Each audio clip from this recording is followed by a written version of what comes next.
Hello everyone, बहुत बहुत स्वागत है आपका हमारे यूट्यूब चैनल हिंदी हब पे।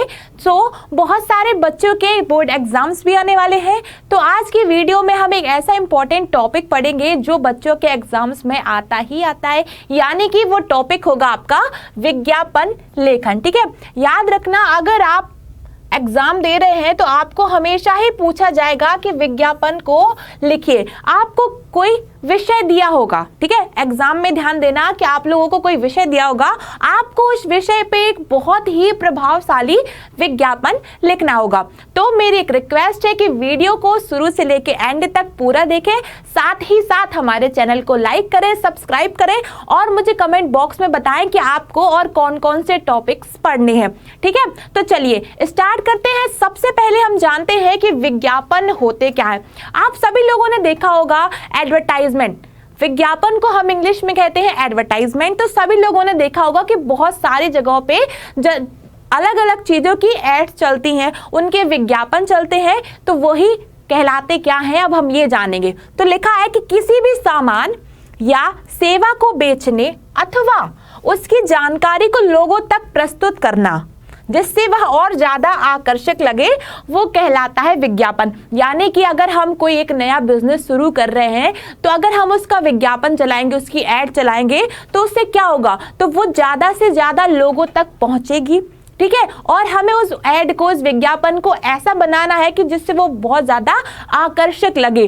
अगर मान लो आप सभी ने देखा होगा जब आप रास्ते में चलते हो तो बहुत बड़े बड़े होर्डिंग्स लगे रहते हो, तो वो होर्डिंग्स इस तरीके से डिजाइन किए जाते हैं कि हम सबका ध्यान उनकी तरफ जाता है और उन होर्डिंग्स में किसी ना किसी चीज की आपको एड ही दिख रही होगी, किसी ना किसी चीज का विज्ञापन ही दिख रहा होगा।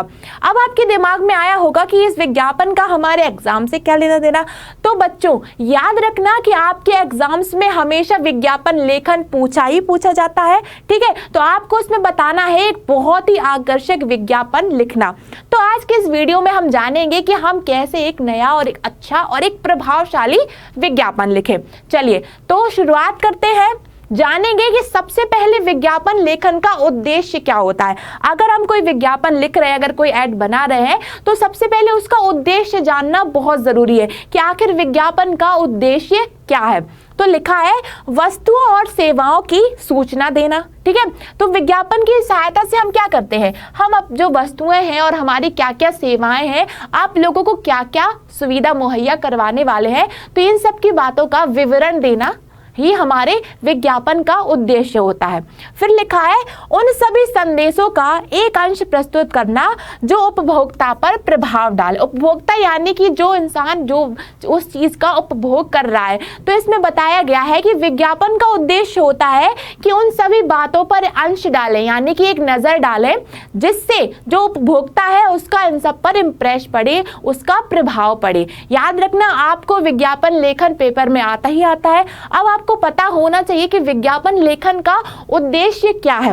तो क्या होता है, अगर आप कोई ऐड चलाते हो, उस ऐड का क्या होता है कि बहुत सारे लोगों तक अपनी उस बात को पहुंचाना, होर्डिंग्स के माध्यम से, इंटरनेट के माध्यम से। आज तो सभी जानते हैं कि सोशल मीडिया पर भी बहुत सारी एड्स चलाई जाती है, तो लोग अपने अपने प्रोडक्ट की एड चलाते हैं। तो वो किस लिए करते हैं, वो इसलिए क्योंकि जो उपभोक्ता है वो ज्यादा से ज्यादा उन चीजों को देखे और फिर उन चीजों को, उन वस्तुओं को खरीदे। ये उसका मूल उद्देश्य होता है। और जानते हैं कि वस्तु की बिक्री बढ़ाने में प्रभावशाली भूमिका निभाना। अब जो विज्ञापन होता है वो हमारी वस्तु, जो भी अगर हमारा कोई बिजनेस है तो उस वस्तु की बिक्री को बढ़ा देता है। अगर लोगों तक हमारी बात पहुंचेगी कि भाई हमारा ये बिजनेस है, अगर हम इस चीज का विज्ञापन करते हैं, एडवर्टाइजमेंट करते हैं, तो लोगों को उसके बारे में जानकारी होगी, तभी तो वो लोग वो चीज खरीदेंगे। तो ये सब बातें आपको जाननी जरूरी है, ताकि अगर आपके एग्जाम में आए कि विज्ञापन लिखिए, तो आपको पता होना चाहिए कि आपको विज्ञापन को लिखते समय किन किन बातों को ध्यान में रखना और विज्ञापन का मूल उद्देश्य क्या है। ठीक है, विज्ञापन का मूल उद्देश्य यही है कि हमें अपनी वस्तुओं को ज्यादा से ज्यादा लोगों तक पहुंचाना। ठीक है, या फिर कोई शिविर लगा हुआ है तो हमें उस शिविर की सूचना ज्यादा से ज्यादा लोगों को देना, यही विज्ञापन का उद्देश्य होता है। लिखा है विशेष छूट और मूल्य परिवर्तन की जानकारी देना, उपभोक्ता मांग में वृद्धि करना। अब बहुत जगह आपने देखा होगा कि 20% ऑफ, 30% ऑफ, तो ये क्या है? ये एक विज्ञापन ही तो है जिससे लोगों को हम अपना सामान कुछ डिस्काउंट में दें, कुछ उनको कंसेशन दें, तो लोग उसको जरूर खरीदेंगे। तो हमारा विज्ञापन का यहाँ पे आप ये देख सकते हैं कि उनको विशेष छूट के बारे में जानकारी देना, ठीक है। और उससे क्या होगा, अब जो उपभोक्ता है वो चीज को, उस वस्तु को ज्यादा से ज्यादा खरीदेगा। तो आपको एक ऐसा विज्ञापन बनाना है कि जिससे वो जो उपभोक्ता है उस चीज को ज्यादा से ज्यादा खरीदे, ठीक है। अब आपको खरीदने और अपनाने की प्रेरणा देना है। अब आपको अपने विज्ञापन में उस वस्तु को खरीदने की और साथ ही साथ उस वस्तु को अपनाने की प्रेरणा देना है। मान लो आपको पेपर में आ जाए कि योग शिविर पर एक विज्ञापन लिखिए कि आपकी कॉलोनी में एक योग शिविर चलाया जा रहा है, उसके लिए आपको लोगों को वो बात जन जन तक पहुंचानी है, उसके लिए आपको एडवर्टाइजमेंट करनी है। तो आप कैसे लिखेंगे अपना विज्ञापन? अपने विज्ञापन में आप बताएंगे कि एक बहुत अच्छा शिविर आयोजित किया जा रहा है, उसकी क्या क्या क्वालिटीज है, और आपको उसको ऐसे एक बहुत ही अट्रैक्टिव यानी कि आकर्षक तरीके से लिखना है कि जिससे जो लोग हैं वो उसको, उनकी नजर उस पर पड़े और वो ज्यादा से ज्यादा लोग उस शिविर में आए। हमारा मूल उद्देश्य क्या है कि जो उपभोक्ता है वो ज्यादा से ज्यादा उन चीजों में शामिल हो, उसमें उनकी रुचि बढ़े, उनका इंटरेस्ट बढ़े, ठीक है। चलिए, तो अब जानते हैं कि विज्ञापन के प्रकार क्या क्या होते हैं। अभी तक तो हमने जाना कि भाई विज्ञापन क्या है, ठीक है। अभी आप लोगों ने सुना होगा कि विज्ञापन का शाब्दिक अर्थ होता है, आपने बहुत ध्यान से देखना बच्चों ये वीडियो, आप लोगों ने बहुत बार सुना होगा कि विज्ञापन यानी कि जो दो शब्दों से मिलकर बना हुआ है, वी धन ज्ञापन, ठीक है। याद रखना, वी धन ज्ञापन यानी कि जो वी है वो उसका उपसर्ग है, ज्ञापन यानी कि अपनी किसी चीज को लोगों तक सौंपना, लोगों तक पहुंचाना, वो कहलाएगा हमारा विज्ञापन। अब जान लेते हैं कि विज्ञापन के प्रकार क्या क्या है। कुछ विज्ञापन जन कल्याण के लिए होते हैं तो कुछ व्यक्ति विशेष के लिए होते हैं। याद रखना, विज्ञापन होते हैं जो दो तरह के होते हैं। एक तो होते हैं लोगों के हित के लिए, जैसे आप शिविर आयोजन कर रहे हैं, कोई योग शिविर, तो वो क्या है, वो लोगों के हित के लिए है। और अगर आप कोई नया बिजनेस स्टार्ट कर रहे हैं, उसकी शुरुआत कर रहे हैं, तो वो उसके लिए भी आप विज्ञापन देते हैं, तो वो कुछ ही विशेष व्यक्तियों के लिए होता है, ठीक है। चलिए, तो जानते हैं उसके प्रकार क्या क्या है। सबसे पहले विज्ञापन का प्रकार है स्थानीय विज्ञापन, ठीक है। फिर आया आपका राष्ट्रीय विज्ञापन, औद्योगिक विज्ञापन, जन कल्याण संबंधी विज्ञापन और सूचनाप्रद विज्ञापन। तो अगर परीक्षा में यह भी पूछ लिया जाए कि विज्ञापन के प्रकार क्या क्या है, तो आपको पता होना चाहिए कि विज्ञापन के इतने प्रकार हैं या इन चीजों में हम विज्ञापन लिख सकते हैं, ठीक है। चलिए, तो अब जानते हैं कि विज्ञापन के माध्यम क्या है। अगर हम कोई विज्ञापन लिख रहे हैं तो हम उस विज्ञापन को लोगों तक कैसे पहुंचाएं? तो कैसे पहुंचा सकते हैं?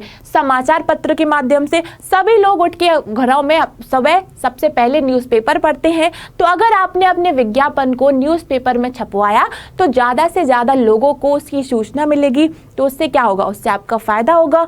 तो यहाँ पे आपको जानना है कि विज्ञापन के कौन कौन से माध्यम है। समाचार पत्र, ठीक है। फिर पत्रिकाएं, आप देखते होंगे कि मैगजीन में भी अक्सर ज्यादा से ज्यादा विज्ञापन एड्स होते हैं।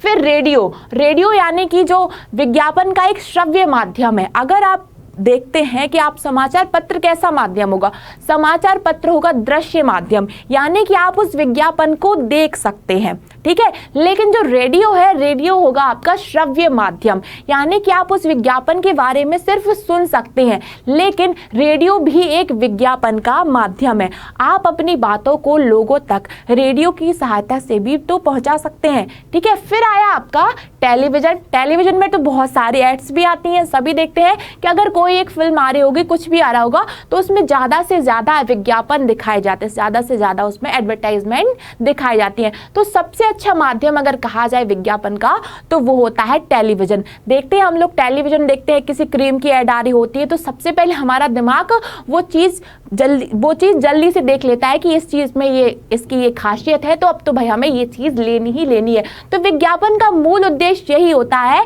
कि जो उपभोक्ता उस चीज को देख रहा है, उस वस्तु वस्तु का वो ज़्यादा से ज़्यादा उपभोग करे। ठीक है, चलो अब इंटरनेट भी विज्ञापन का एक बहुत अच्छा माध्यम है। होर्डिंग्स और पोस्टर तो देखे ही होंगे कि जगह जगह होर्डिंग्स लगे होते हैं। जब भी हम कहीं रास्ते से गुजरते हैं तो बहुत बड़े बड़े होर्डिंग्स लगे होते हैं और वो होर्डिंग इस तरीके से आकर्षक बनाए जाते हैं कि ज़्यादा से ज़्यादा लोगों की नज़र उन होर्डिंग्स पर पड़ती है, तो लोगों को उस चीज़ के बारे में जानकारी प्राप्त होती है। चलो आप लोगों के दिमाग में आ रहा होगा कि ये सब बातें जान के हम क्या करेंगे। बच्चों, तो आपके स्कूल में आपकी जब पेपर होगा तो पेपर में आना है कि विज्ञापन लिखिए। तो आपको पता होना चाहिए कि विज्ञापन का मूल उद्देश्य क्या है और विज्ञापन के माध्यम क्या क्या है। तो इन्हीं सब बातों को ध्यान में रखते हुए आप एक बहुत अच्छा विज्ञापन लिख पाएंगे। ठीक है, चलिए अब जानते हैं कि विज्ञापन लिखते समय हमें किन किन बातों का ध्यान रखना है। ठीक है, चलो तो लिखा है सबसे पहली बात कि आकर्षक विज्ञापन होना चाहिए। याद रखना कि विज्ञापन लिख रहे हो तो उसमें सबसे पहली बात है कि आपका जो विज्ञापन है वो बहुत ज़्यादा आकर्षक होना चाहिए। जिस व्यक्ति की नज़र उस विज्ञापन पर पड़े तो वो उसको जरूर ही पूरा पढ़े। ठीक है, तो क्या है कि जो विज्ञापन है वो बहुत ज़्यादा आकर्षक होना चाहिए। फिर लिखा है विज्ञापन को बॉक्स में बनाए। ठीक है, अगर आप कोई पेपर में विज्ञापन बना रहे हो तो कोशिश करना कि उस विज्ञापन को पूरे एक बॉक्स में आप बनाएं।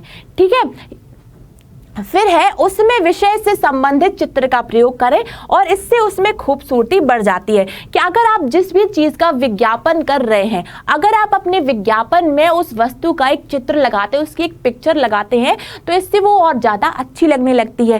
ठीक है, तो इन सब बातों को आपको ध्यान रखना है। आप अगर अपने बोर्ड एग्जाम्स में कोई विज्ञापन लिख रहे हैं तो आपको एक बात ध्यान रखनी है कि हमेशा उसको एक बॉक्स के अंदर में ही लिखना है। ठीक है, और उसमें कोई ना कोई एक चित्र तो बनाना ही बनाना है जिससे वो जो विज्ञापन है वो और ज्यादा प्रभावशाली दिखे।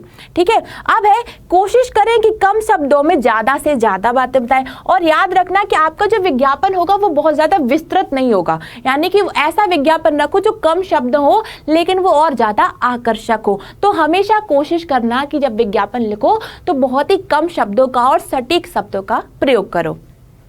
चलिए अब है विज्ञापन में कुछ पंक्ति ऐसी लिखें जो हमेशा याद रहे। इससे आप स्लोगन का प्रयोग कर सकते हैं। तो आपने बहुत सारे विज्ञापन लिखे होंगे कि उसमें हमेशा एक नारा, एक स्लोगन होता है, यानी कि एक नारा होता है। तो आप भी अपने विज्ञापन को और भी ज्यादा आकर्षक बनाने के लिए आप एक अच्छी सी पंक्ति या फिर एक नारा या फिर स्लोगन का आप यूज कर सकते हो। इससे क्या होगा, आपका जो विज्ञापन होगा वो बहुत अच्छा होगा। ठीक है, अब है विज्ञापन जिस विषय पर हो उसकी विशेषता को जरूर बताएं। अब आपने मान लो किसी चीज के बारे में आप विज्ञापन कर रहे हो तो आपको उसकी विशेषता तो अपने विज्ञापन में बतानी है। ठीक है, फिर है आपका विज्ञापन को और भी प्रभावशाली बनाने के लिए रंगीन पेंसिल का प्रयोग करें। याद रखना बच्चों, अगर आप कोई विज्ञापन बना रहे हो तो आपको उसके लिए अगर आप रंगीन कलर का, आप रंगीन पेंसिल का प्रयोग करेंगे तो वो और ज्यादा अट्रैक्टिव लगेगा और ज्यादा सुंदर लगेगा। ठीक है, फिर आपको ध्यान रखना है कि विज्ञापन जो है वो साफ सुथरा और सुंदर हो। ठीक है, आपका जो विज्ञापन है वो बहुत साफ सुंदर और सुथरा हो। ठीक है, तो मुझे उम्मीद है कि इस वीडियो को देखने के बाद अब जो भी बच्चे अपने एग्जाम में विज्ञापन लिखेंगे तो वो विज्ञापन लिखते समय इन बातों को ध्यान में रखेंगे। पहली बात कि आपका जो विज्ञापन है उसको एक बॉक्स में लिखना चाहिए। ठीक है, दूसरी बात विज्ञापन को लिखने के लिए आपको एक नारा या एक स्लोगन का प्रयोग करना चाहिए। ठीक है, और साथ ही साथ आपको कुछ रंगीन पेंसिल का प्रयोग करना है और याद रखना है कि आपका जो विज्ञापन है उसमें आपको उस प्रोडक्ट की, उस चीज की, उस वस्तु की विशेषता बतानी है। यानी कि मान लो अगर आप किसी योग शिविर का, फिर से कि अगर आप किसी योग शिविर का विज्ञापन कर रहे हैं तो आपको उस योग शिविर से होने वाली विशेषताएं भी आपको बतानी है। तभी तो ज्यादा से ज्यादा जनता आपके शिविर में, आपके कार्यक्रम में हिस्सा लेने आएगी। तो आपको याद रखना है कि आपके एग्जाम में विज्ञापन लेखन आएगा ही आएगा और इसी तरीके से आपको इन्हीं बातों को ध्यान में रखते हुए आपको एक बहुत ही आकर्षक विज्ञापन को लिखना है। तो तब तक के लिए अपना ध्यान रखिए और हमारे चैनल से जुड़े रहिए। हमारे चैनल को सब्सक्राइब कीजिए, लाइक कीजिए और कमेंट बॉक्स में बताइए कि आपको और कौन कौन से चैप्टर्स पढ़ने हैं। तब तक के लिए अपना ध्यान रखिए। Bye bye, take care.